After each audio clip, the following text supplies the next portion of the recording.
Bonjour à vous qui nous rejoignez. Aujourd'hui, le culte radio est aussi diffusé en TV.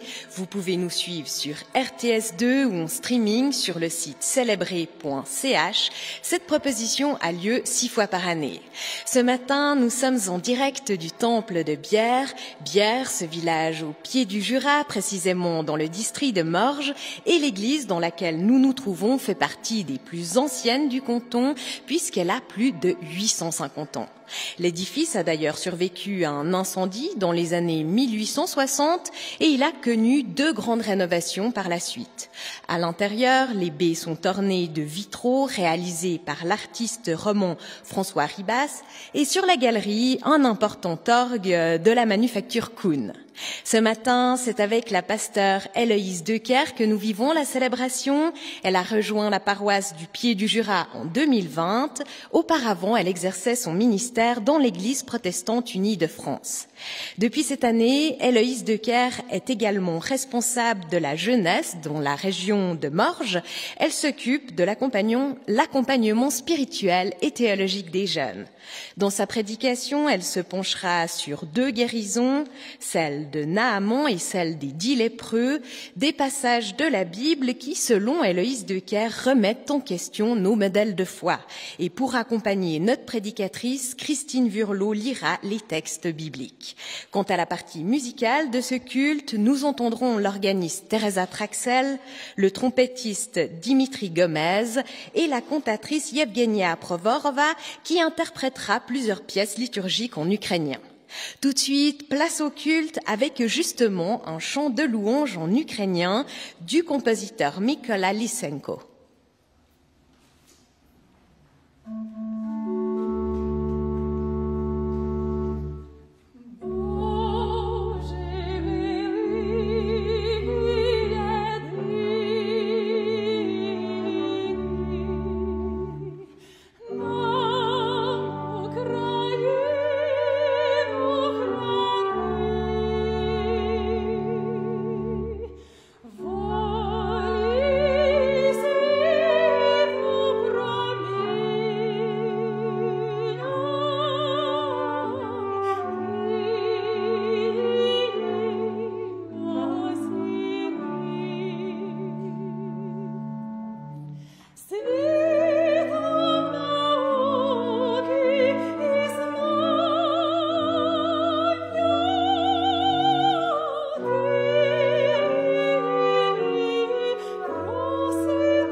Frères et sœurs, chers auditeurs et auditrices, spectateurs et spectatrices, chers amis, faisons silence.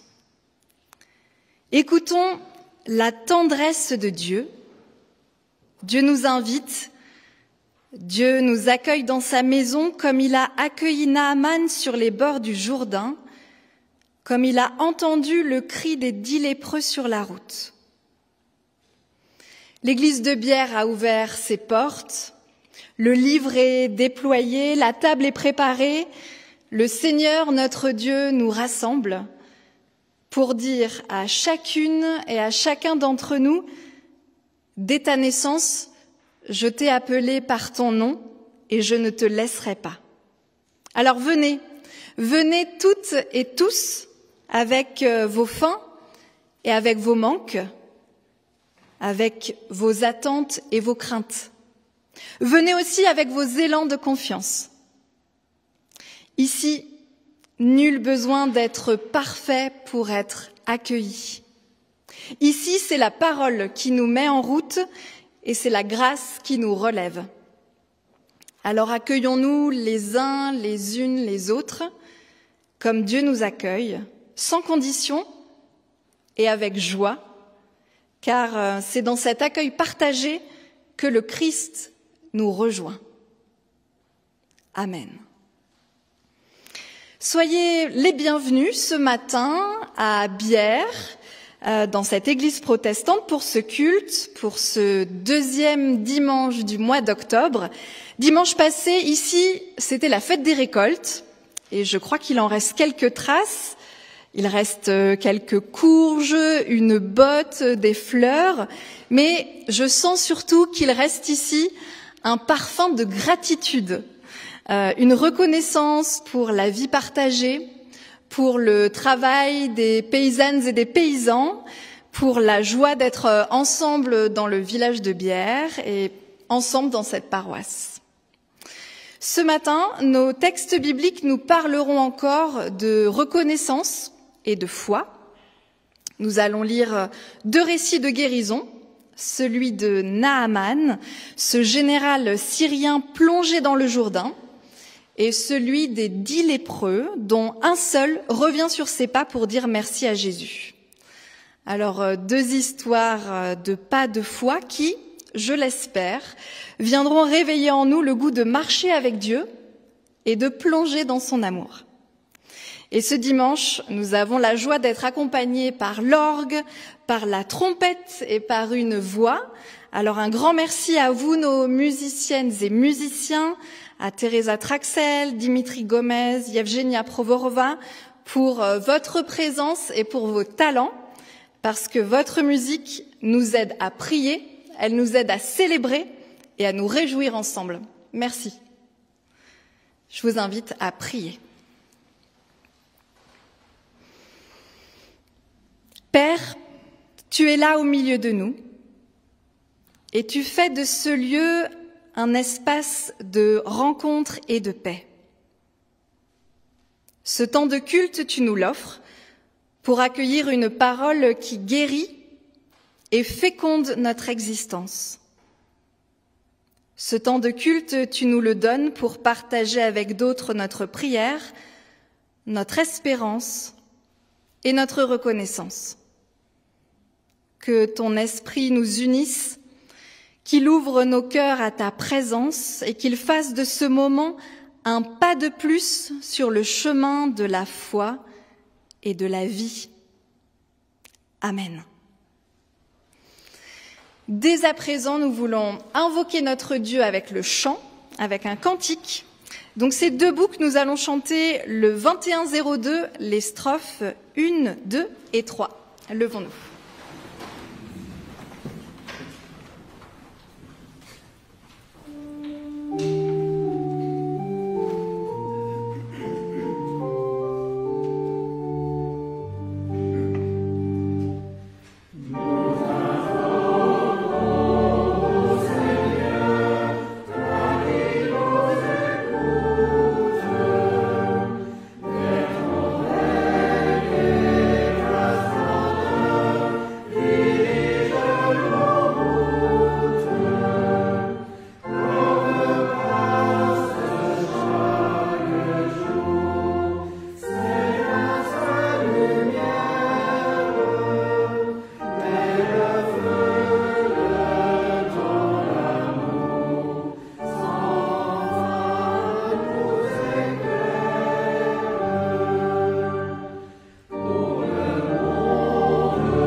restons debout pour vivre un temps de louange.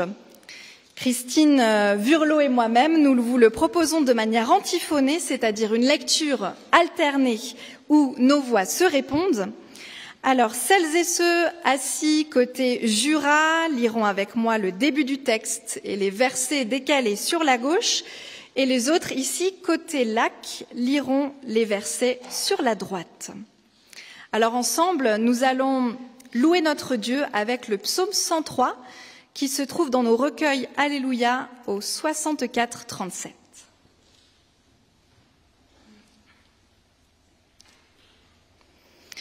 Je veux dire merci au Seigneur de tout mon cœur. Je veux remercier l'unique vrai Dieu. Oui, je veux remercier le Seigneur, sans oublier un seul de ses bienfaits. C'est lui qui pardonne toutes mes fautes, guérit toutes mes maladies, m'arrache à la tombe, me comble de tendresse et de bonté.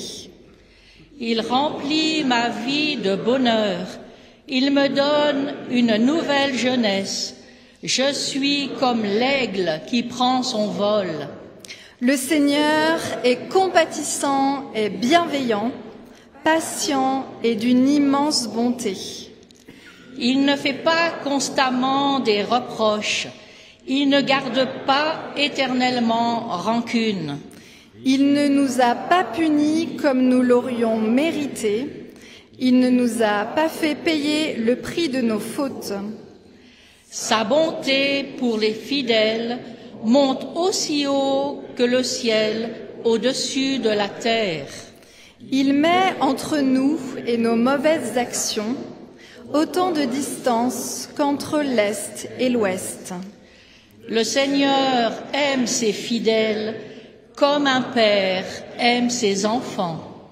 Gloire au Père, au Fils, au Saint-Esprit, maintenant et à jamais, ô Dieu qui est, qui était et qui vient, pour les siècles des siècles.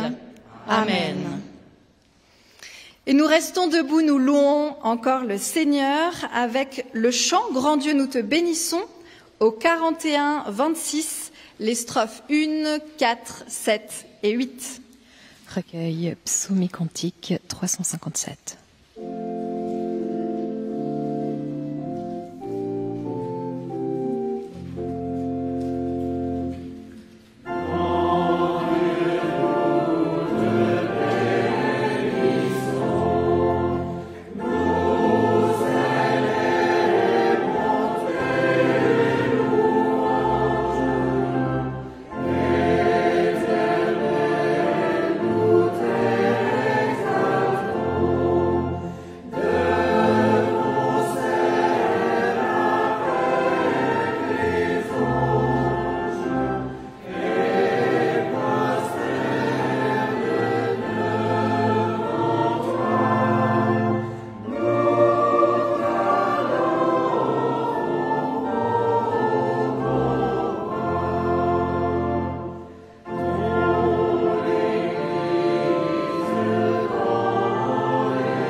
Vous pouvez reprendre place.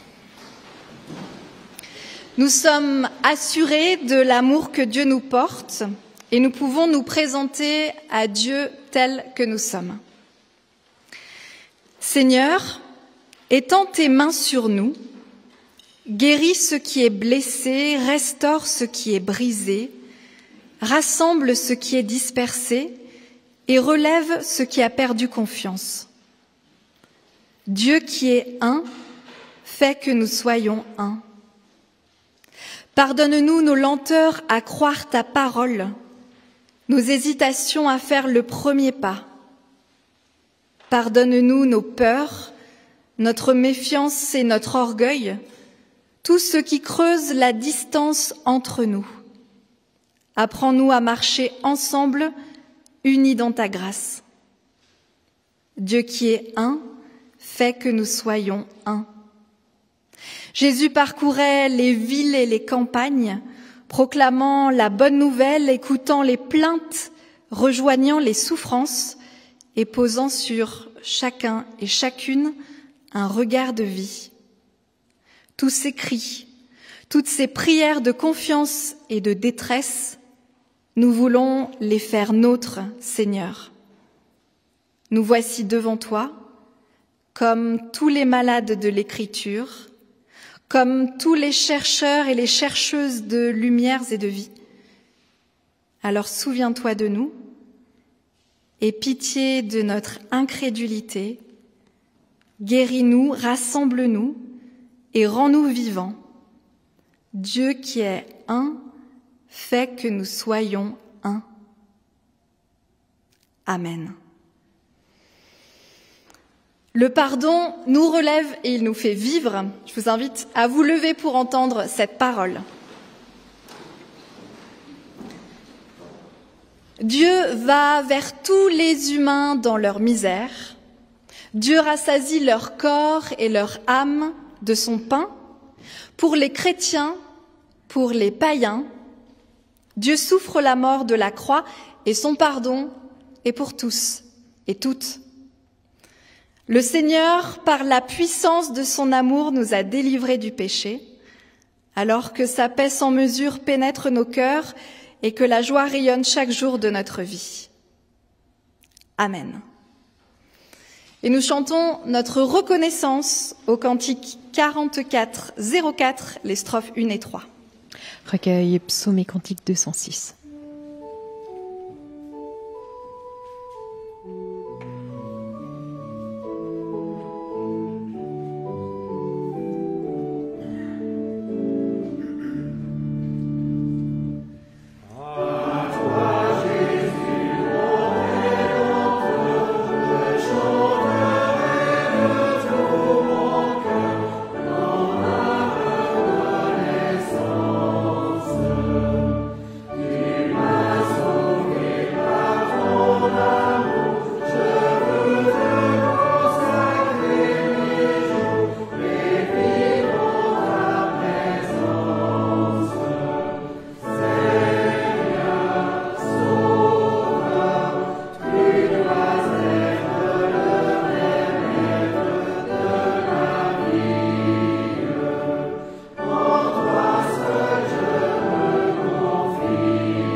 Reprenez place.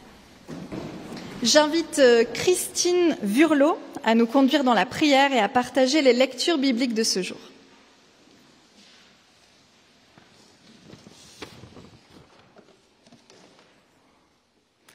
Nous prions. Notre Dieu, ta parole habite parmi nous. Au fil des siècles, elle s'est transmise. À son écoute, les peuples se sont réjouis. Ils ont accueilli le salut dont elle témoigne. Que ton esprit nous éclaire et nous donne de recevoir ici et maintenant cette bonne nouvelle. Amen. Avant la lecture du premier passage biblique, situé dans le 2e livre des Rois, au chapitre 5, les versets 14 à 17, rappelons brièvement l'histoire. Naaman, général syrien, est atteint de la lèpre. Sur le conseil d'une jeune servante israélite, il vient en Israël chercher la guérison auprès du prophète Élisée. Celui-ci lui ordonne simplement d'aller se laver 7 fois dans le Jourdain. Naaman s'irrite d'abord, puis, sur l'insistance de ses serviteurs, il accepte finalement de le faire. Je lis.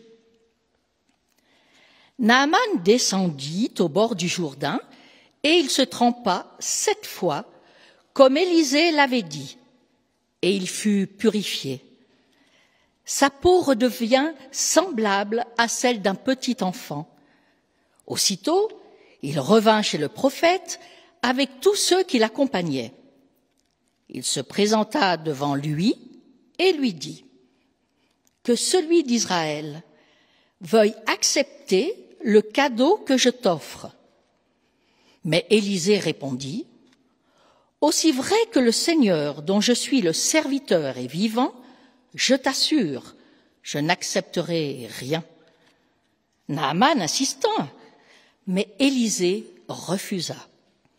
Naaman reprit « Puisque tu refuses tout cadeau, permets-moi au moins d'emporter un peu de terre de ton pays, de quoi charger 2 mulets, car ton serviteur ne veut plus offrir de sacrifice complet ou de sacrifice de paix à d'autres dieux qu'au Seigneur. »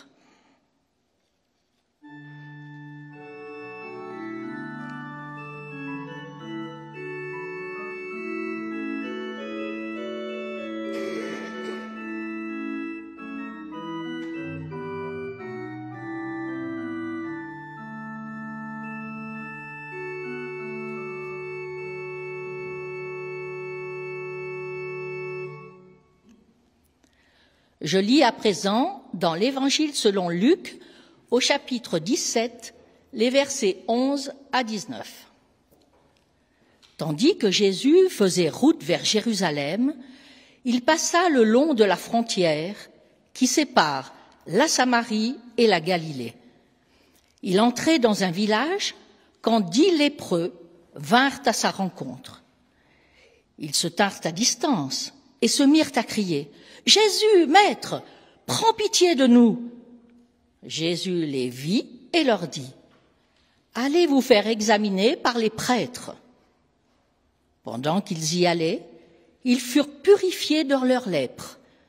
L'un d'entre eux, quand il vit qu'il était guéri, revint sur ses pas et louant Dieu à haute voix. Il se jeta aux pieds de Jésus face contre terre et le remercia. Or, cet homme était un Samaritain. Jésus dit alors, « Est-ce que les 10 n'ont pas été guéris? Où sont les 9 autres? Il ne s'est trouvé personne pour revenir remercier Dieu, sinon cet étranger. » Puis Jésus lui dit, « Relève-toi et va, ta foi t'a sauvé. » Amen.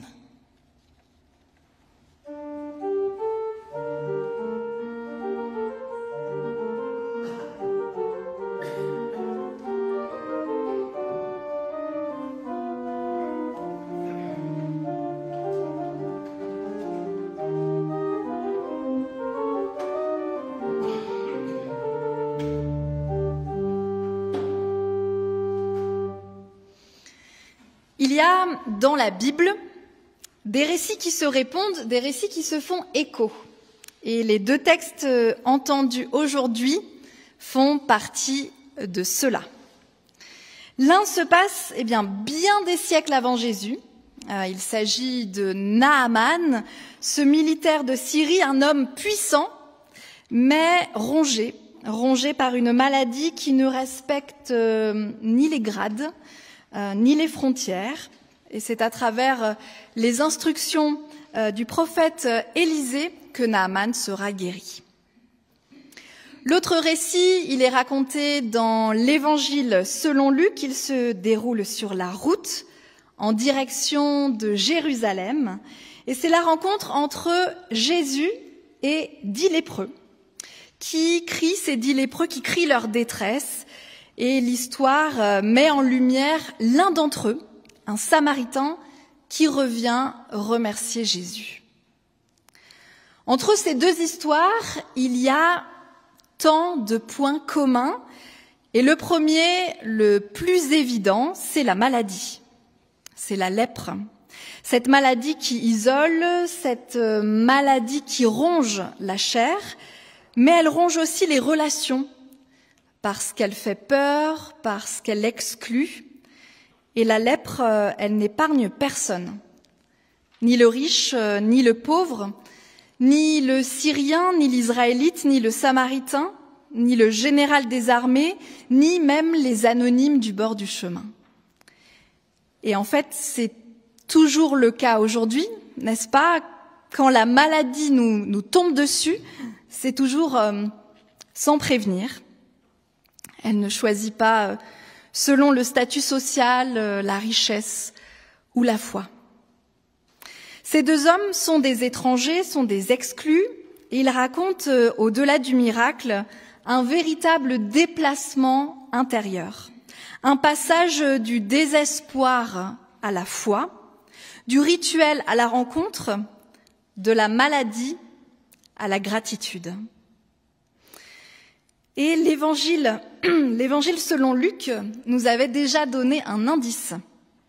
C'était au tout début de l'évangile, au 4e chapitre, à Nazareth, Jésus s'adresse à ceux de son village et il dit « Il y avait beaucoup de lépreux en Israël au temps du prophète Élisée et aucun d'eux ne fut guéri, sinon Naaman le Syrien. » Et ces paroles, elles avaient choqué.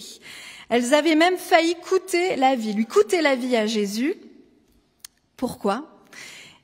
Parce que Jésus venait de dire au plein cœur de la synagogue de son propre village que la grâce de Dieu avait traversé la frontière et qu'elle avait béni quelqu'un du camp ennemi. Jésus annonçait donc déjà ce que nous entendons encore ce matin. Dieu n'a pas de nation, Dieu n'a pas de frontières et Dieu élargit toujours le cercle de sa grâce. Naaman, au départ, il ne voulait pas se plonger dans le Jourdain et on peut le comprendre. Est-ce que c'est pas un peu absurde? Vous que Naaman, lui, il était venu rencontrer quelqu'un, il était venu rencontrer Élisée, une personne, un prophète, un guérisseur. Donc vous voyez, il n'a pas fait tout ce chemin juste pour faire trempette. Et pourtant, c'est dans ce geste d'obéissance que la guérison jaillit. Alors imaginez la scène. Naaman, le grand général, l'homme habitué aux ordres et aux victoires, qui descend dans le fleuve. Il s'abaisse. Et sa peau, nous dit le texte, redevint semblable à celle d'un petit enfant. Et si ce n'était pas qu'une question de peau? À travers ce bain, Naaman devient un autre homme. Il redevient comme un enfant, c'est-à-dire quelqu'un qui accepte de dépendre d'un autre, quelqu'un qui comprend qu'il ne va pas se sauver par lui-même. Les 10 lépreux de l'Évangile, eux, ils ne passent pas par toutes ces résistances. Est-ce que vous l'aviez remarqué? Ils sont encore malades et ce que Jésus leur demande semble là aussi un peu absurde. mais ils ne discutent pas, ils ne négocient pas, ils ne cherchent pas à comprendre comment ça va marcher. Ils ne disent pas « Pourquoi irions-nous voir les prêtres alors qu'on n'est même pas encore guéri ?» Non, alors eux, ils partent et leur pas de confiance est vraiment bouleversant. Quand Jésus dit « Allez vous montrer aux prêtres », ce n'est pas pour confier leur guérison au temple, puisque les prêtres, selon le Lévitique, n'ont pas le pouvoir de guérir. Leur rôle à eux, eh bien, c'est de constater, de dire si la lèpre, elle est encore là, ou si la personne, elle peut retrouver sa place dans la communauté. Donc, quand Jésus envoie ces 10 hommes vers les prêtres, il ne les renvoie pas vers un système religieux, il les remet en route. Il les engage dans un chemin de confiance, parce que la guérison, leur guérison, ne vient pas du rituel, ne vient pas du verdict du prêtre, mais bien de cette foi placée dans la parole de Jésus. Ils partent sans preuve, ils partent sans garantie, et donc c'est en chemin qu'ils seront guéris. Dans l'eau du Jourdain pour Naaman, sur la route pour les 10 lépreux, en tout cas dans les 2 cas, c'est cette guérison qui naît d'une parole, qui naît de l'écoute d'une parole qui met en mouvement. Quand on accepte de plonger, quand on accepte de marcher et d'avancer sur une simple promesse. Et nous ? Eh bien, moi, il me semble que nous vivons dans un monde qui ne supporte plus l'incertitude. On veut des garanties avant d'agir, on veut des résultats avant de croire, et on veut des certitudes avant de se lancer. Mais voilà, la foi chrétienne reste une marche à vue, une confiance qui s'apprend en chemin, et ces 2 récits nous le rappellent bien. Ces récits nous rappellent que la guérison, la transformation, la vie nouvelle ne commence jamais par des certitudes, mais plutôt par le consentement à la parole et dans le courage du premier pas. Puis, ces 2 textes mettent en scène des remerciements. Naaman d'abord. Une fois guéri, il retrouve une certaine pudeur. Il revient vers le prophète Élisée avec tous ses compagnons de route. Il voudrait offrir un cadeau. Lui, ce qu'il veut, c'est dire merci, mais dignement. Mais voilà que Élisée refuse.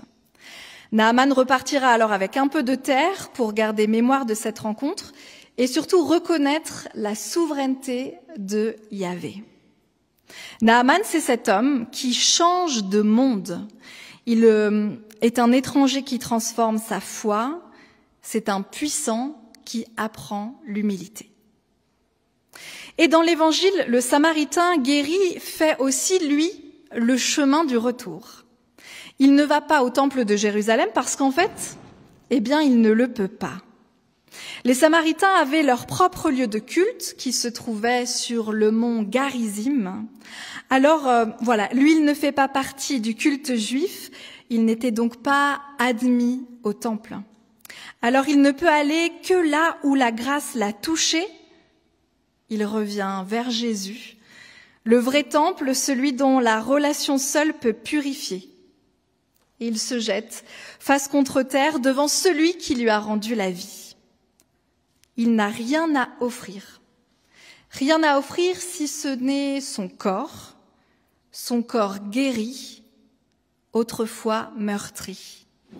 Et l'adoration ici devient comme un geste d'amour charnel, comme un amour transgressif, une foi qui passe par le corps. Le Samaritain, il ne cherche pas la validation institutionnelle, parce que cela ne lui sert à rien de demander au prêtre de Jérusalem un certificat de pureté. Il lui reste donc une relation directe, libre, vivante et incarnée. Et ce merci-là, le merci de ce Samaritain, est un acte politique. Dire merci à Dieu comme le fait le Samaritain, c'est refuser de remercier les puissants, Refuser de donner le mérite du salut à ceux qui excluent. C'est reconnaître que le vrai pouvoir de vie n'est pas entre les mains des institutions, mais entre celles de Dieu seul. Il me semble que dans cette histoire, le Samaritain n'est pas meilleur que les autres. Il n'est pas plus moral, il n'est pas plus pieux, il n'est même pas plus reconnaissant. En fait, il est simplement plus libre. Libre de revenir, libre de reconnaître et libre de dire merci. En tout cas, dans les deux histoires, le message est clair, que ce soit Naaman ou le Samaritain, ils ne font pas partie du peuple élu, et pourtant c'est à eux que Dieu se révèle. Ce sont des contre-exemples, mais ils deviennent des exemples. Ce sont des exclus, mais ils deviennent des témoins. Et dans un monde comme le nôtre, qui a tendance à se refermer, je me dis qu'il est bon de se souvenir de cela. Et si pour finir, nous nous penchions ensemble sur l'attitude d'Élisée et de Jésus. Comment ces deux-là reçoivent-ils ce débordement de reconnaissance? Il y a Élisée qui lui reste droit. Je n'accepterai rien, dit-il. Il refuse tout cadeau, toute transaction, parce que la grâce de Dieu n'a pas de prix. Et là, à mon sens, Élisée, il est exemplaire. Et puis il y a Jésus, et là je dois vous avouer que je me suis longuement interrogée sur le ton de ses paroles. Est-ce qu'il est surpris? Est-ce qu'il est fâché? Est-ce qu'il est déçu? Ou est-ce qu'il est un peu ironique peut-être? Les 10 n'ont-ils pas été guéris? Demande-t-il. Où sont les 9 autres? Il ne s'est trouvé que cet étranger pour revenir rendre gloire à Dieu. J'aime penser que Jésus ici, il est étonné, qu'il se laisse surprendre par la foi de celui qu'on n'attendait pas. Et les passages où Jésus semble surpris par la grâce de Dieu sont pour moi les plus savoureux de l'Évangile. Ces moments, vous savez, où le Fils de Dieu lui-même semble se laisser convertir par la foi des nouveaux convertis. Jésus est ébahi devant un étranger qui comprend avant les autres, qui voit avant les autres et qui ose remercier avant les autres. Si le Christ lui-même se questionne, si la part humaine de Jésus se laisse encore surprendre par la joie de la gratitude, alors combien plus nous aussi nous pouvons apprendre à nous émerveiller de tout cela. Élisée et Jésus refusent la marchandisation de la grâce. Alors je vous propose qu'avec eux, nous ne nous lassions pas de nous réjouir et de nous étonner de la grâce de Dieu qui est la source de toutes nos guérisons. Amen.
Nous prions les uns les unes pour les autres et pour notre monde.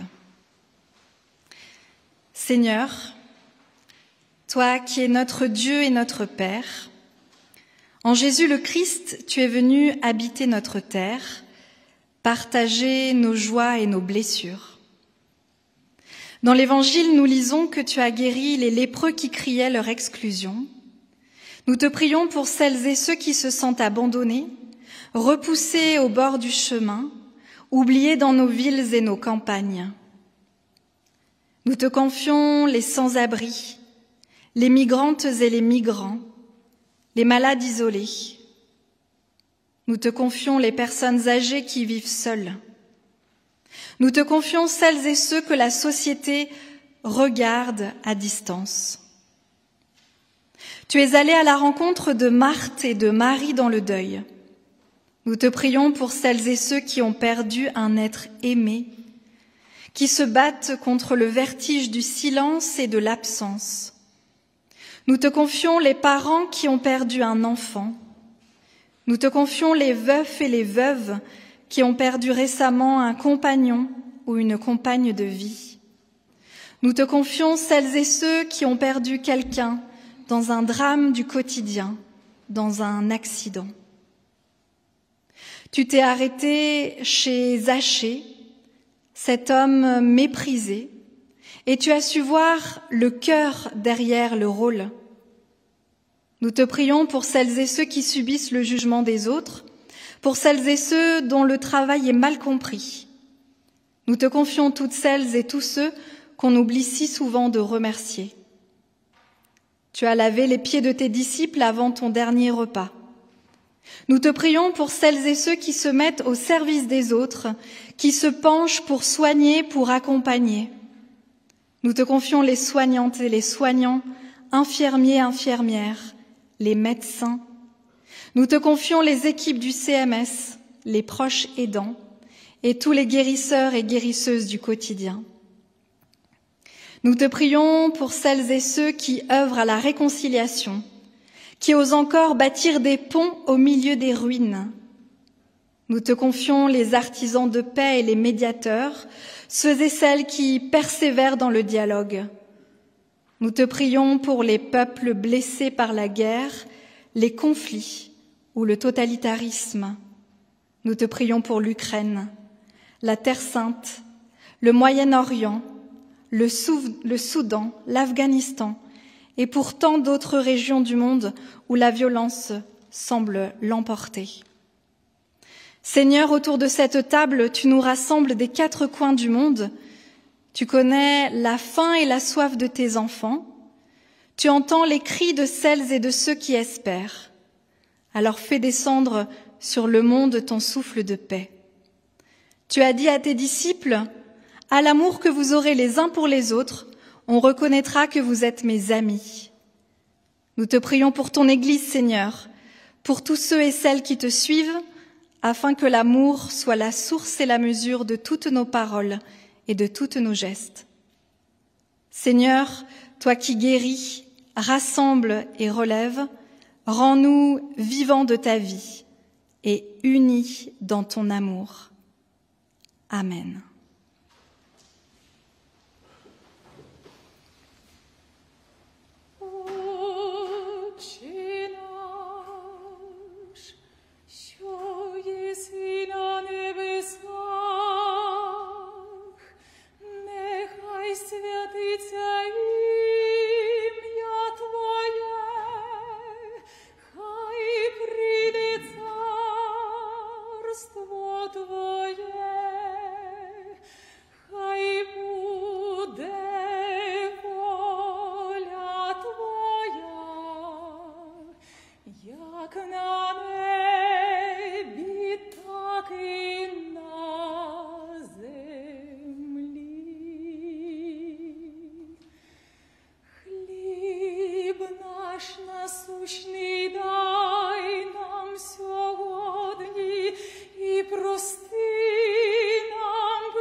Прощай.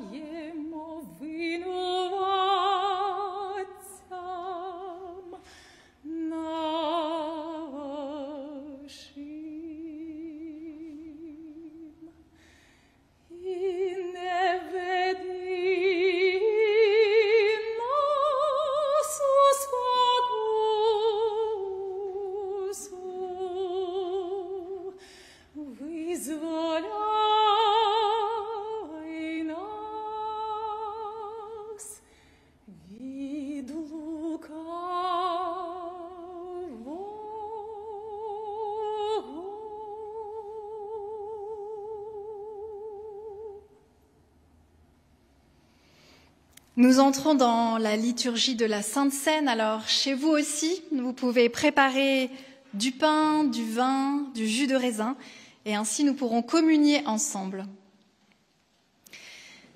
Béni sois-tu, Père, tu nous as donné ton Fils, vraie lumière, qui en venant dans le monde illumine tout homme, toute femme et tout enfant.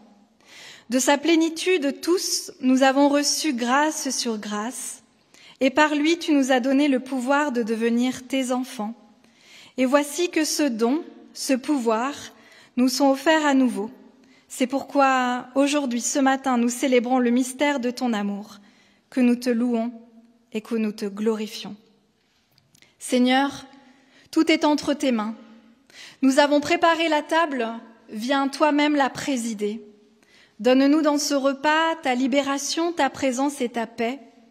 Veuille par l'action de ton esprit nous donner communion avec le corps et le sang de ton Fils, Jésus le Christ. Et comme la nourriture fortifie notre corps, comme le vin réjouit notre esprit, que ce pain nous donne la force qui vient de toi, et que ce vin nous donne la joie que tu veux pour nous, que ce repas nous annonce le royaume que tu nous charges de proclamer. Amen.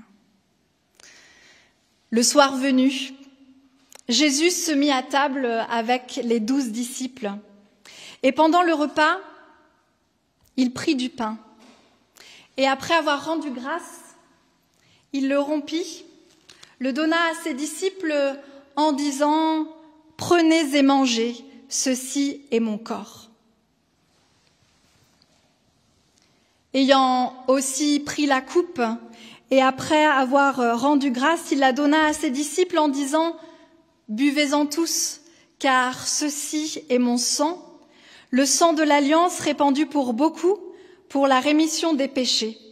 Je vous le dis désormais, je ne boirai plus du fruit de la vigne jusqu'au jour où je le boirai nouveau avec vous dans le royaume de mon Père. »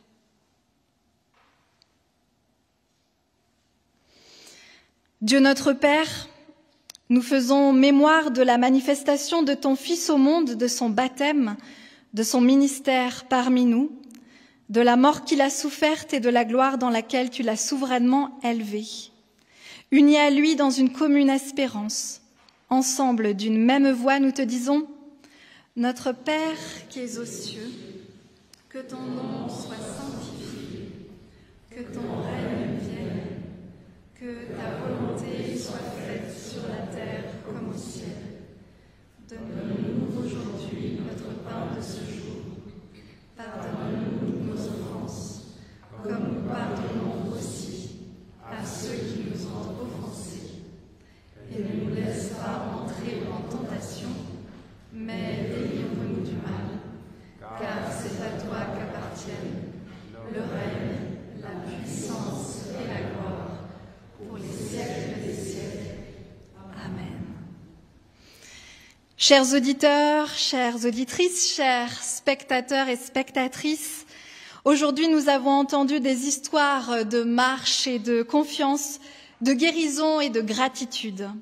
Des récits qui nous disent que la foi commence souvent par un pas, par un geste, par un merci. Ici à Bière, dans un instant, nous allons communier les uns avec les autres et ainsi nous resterons en lien avec vous tous et vous toutes. Alors, allez maintenant. Allez comme Naaman descendant dans le fleuve, comme les lépreux marchant vers les prêtres, comme le Samaritain revenant vers Jésus. Allez avec confiance là où Dieu vous attend.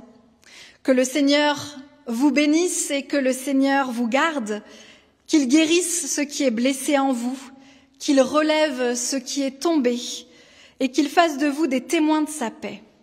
Qu'il vous envoie sur vos routes le cœur reconnaissant, les mains ouvertes, la vie renouvelée par sa grâce. Allez dans la paix du Christ. Amen.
Il est déjà l'heure pour nous de prendre congé de la communauté réunie au temple de Bière. Merci à la paroisse pour son accueil, à la pasteure Héloïse Decker, à la lectrice Christine Vurlot et un grand merci aux musiciennes et musiciens Yevgenia Provorova, Teresa Traxel et Dimitri Gomez. Merci également à Pierre-Alain Frey et son équipe pour la captation vidéo, à Fabrice Junot pour la prise de son, à Mathieu Ramsauer pour la diffusion depuis les studios à Lausanne, ainsi qu'aux différents techniciens de la RTS à Genève. Pour réécouter ou pour revoir ce culte, vous pouvez vous rendre sur célébrer.ch, le site de référence pour les cultes radio, mais vous pouvez aussi le retrouver sur le Play RTS. Voilà, c'est la fin de cette heure de culte. Le moment est venu de se quitter. Bon dimanche à vous.